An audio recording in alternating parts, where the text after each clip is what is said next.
Welcome, this is HKB, the channel where we go to Hong Kong and beyond. I'm Leon, and today I will be continuing my countdown of my favourite shootouts ever.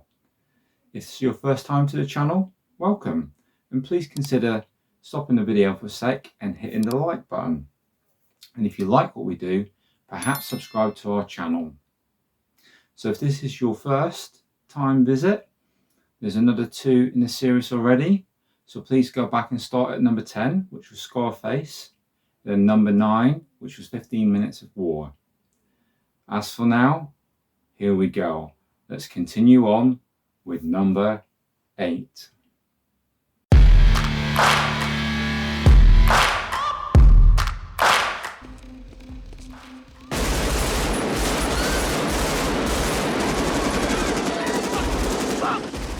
Coming in at number 8, we have the second entry with Al Pacino, and the film is Heat, directed by Michael Mann. Heat was a 1995 film, and the gunfight in question in this film is the one after the robbery. This is a typical cops and robbers films, and opposite Al Pacino we have Robert De Niro, and with him Val Kilmer. We also have Tom Sizemore working with them. There's a great cast in this film.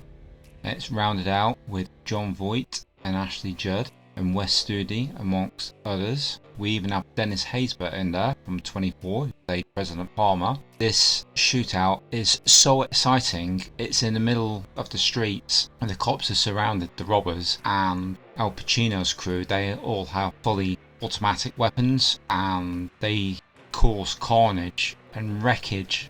Unbelievable the way they shoot up all the vehicles, innocent bystanders in the way, whereas the police on the other hand trying to take more care. They're using semi-automatic weapons, and this was a choice by the director Michael Mann to make it look like the police were taking more care and concerned with what they were doing, whereas the robbers were just concerned with their own safety. What I particularly like about this scene is all the over-the-shoulder camera angles that we get as they're moving down the streets and you're looking over their shoulder as they're firing the guns. Really puts you there in the seat of the action. And also another clever thing that Michael Mann did was he had microphones all around the set. He didn't dub in the gunshots after the filming. He had all these microphones placed around to pick up the actual gunfire of the fake guns, and it just sounds that much more real than any gunfight up until that point in movies. And I think it makes one hell of a difference because it feels like it's actually happening. It creates such a good tension in the movie. You don't know who's going to live,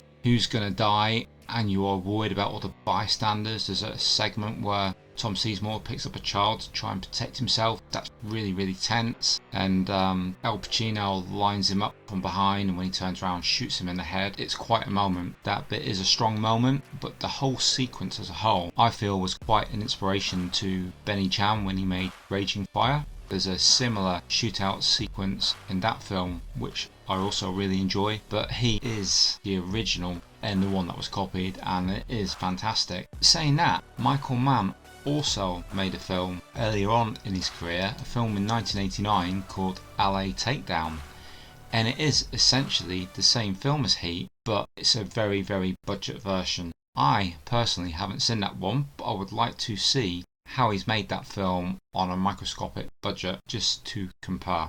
One interesting fact as well is that Val Kilmer apparently was really pleased to find out that there's a moment within the gun battle where he runs out of bullets, and whilst he's changing his magazine, this is done quite professionally and it's regularly shown to Marine recruits as an example of how to perform the action properly.